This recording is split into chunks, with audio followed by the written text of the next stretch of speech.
Hey guys, welcome back to my channel. This is going to be another Cooking with Jamie video. Today we are going to be making frittatas.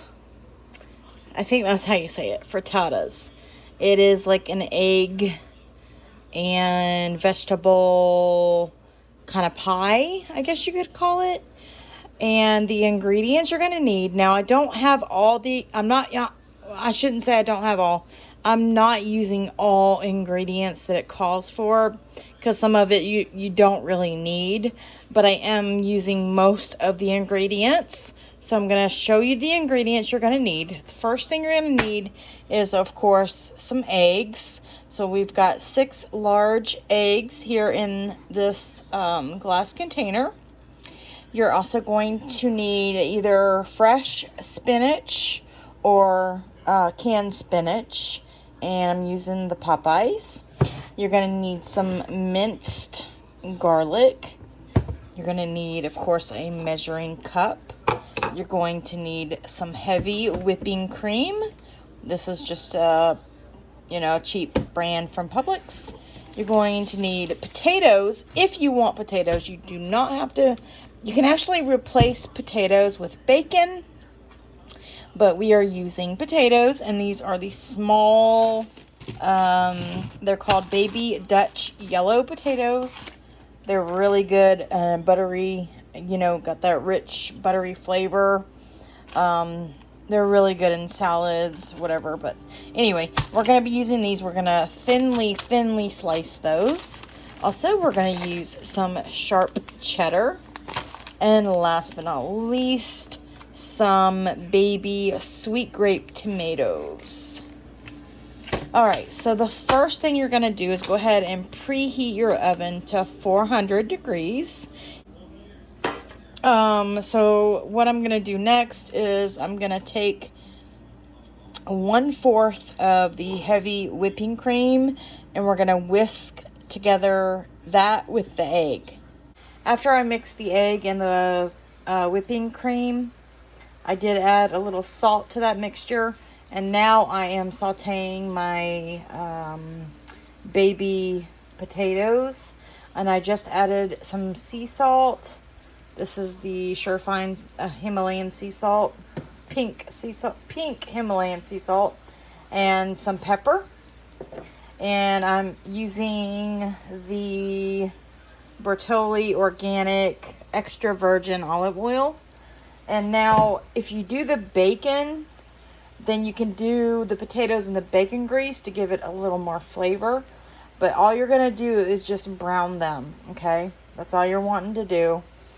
And then we're going to drain them, and then I'll come back and show you what else to do. Alright, the next thing after you saute your potatoes is to go ahead and add your thyme, which I am not using, and your spinach. And it says to wilt the spinach, but mine is already wilted because it's already like pre-cooked. It was in a can. So after that is done, which it's done already, honestly. Okay, after you have your spinach in there, you're going to go ahead and cut up your cherry tomatoes and go ahead and put those in there. And then you're going to flatten all your veggies down to where it's all in the center of the pan. And then you're going to take your cheddar cheese and sprinkle it all over. And I'm going to add a little bit of garlic because we didn't do that yet. So, minced garlic and a little bit of cheese. Alright, so that is what it looks like so far, and I'm going to let the cheese start to melt. Use a non-stick skillet that can go in the oven.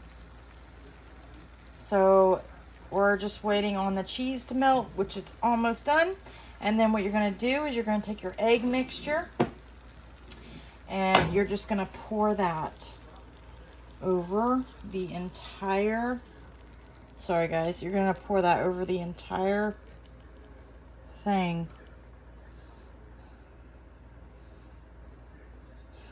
Make sure it covers everything.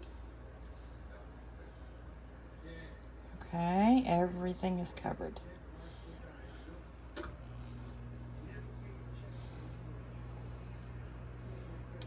Just like so.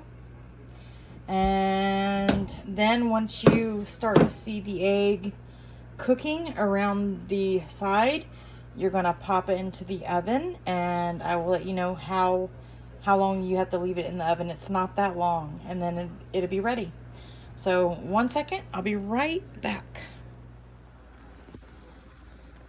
All right, guys, after you see the egg starting to set, you see how it's starting to cook around the edges.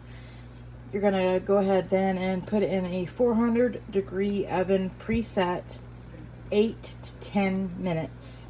If you cut into it and you notice your egg is still runny, leave it in for a few more minutes. So once I get it cooked, I'm gonna show you the end results. I'll be right back. All right, guys, that is the finished frittata. That's half of it. And that's what it looks like. I hope you guys enjoyed the cooking video. If you try it, let me know. Please give it a big thumbs up. Subscribe if you're new. Don't forget to comment down below. Hit the share button, and I'll see you guys in the next one. Have a blessed day. Bye.